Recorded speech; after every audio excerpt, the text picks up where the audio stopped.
गुरुजी का महत्व पुराने समय की बात है। एक गांव में एक विद्वान गुरुजी रहते थे। उनकी ख्याति दूर दूर तक फैली थी और लोग अपने बच्चों को उनसे शिक्षा प्राप्त करने के लिए भेजते थे। गुरुजी के शिष्य भी बहुत प्रतिभाशाली थे, लेकिन उनमें से एक शिष्य अर्जुन खुद को सबसे अधिक बुद्धिमान मानता था। उसे लगता था कि उसने गुरुजी से सब कुछ सीख लिया है और अब उसे कोई और सिखाने की जरूरत नहीं है।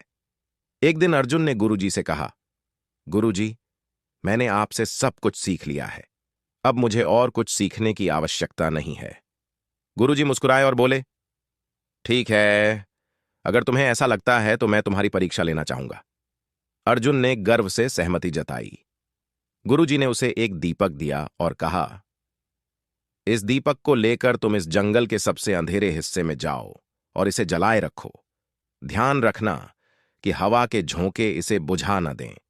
अर्जुन दीपक लेकर जंगल में चला गया। वह बहुत सावधानी से दीपक को पकड़े हुए था ताकि हवा उसे बुझा न सके।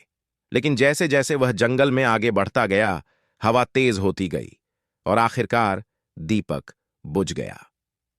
अर्जुन ने कई बार दीपक को जलाने की कोशिश की, लेकिन असफल रहा। वह हताश होकर वापस गुरुजी के पास आया। गुरुजी ने मुस्कुराते हुए कहा, अर्जुन, यह दीपक तुम्हारी शिक्षा का प्रतीक है। जैसे जंगल में हवा ने इसे बुझा दिया, वैसे ही जीवन के कठिन समय में बिना मार्गदर्शन के तुम्हारी ज्ञान की रोशनी भी बुझ सकती है।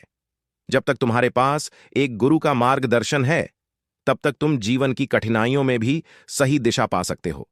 अर्जुन को अपनी गलती का एहसास हुआ। उसने समझा कि गुरु का मार्गदर्शन हमेशा आवश्यक होता है, चाहे व्यक्ति कितना भी ज्ञानी क्यों ना हो। उसने गुरुजी से क्षमा मांगी और शिक्षा ग्रहण करना जारी रखा। सीख: गुरु का मार्गदर्शन जीवन की कठिनाइयों में भी सही दिशा दिखाता है और हमें अंधकार से बचाता है।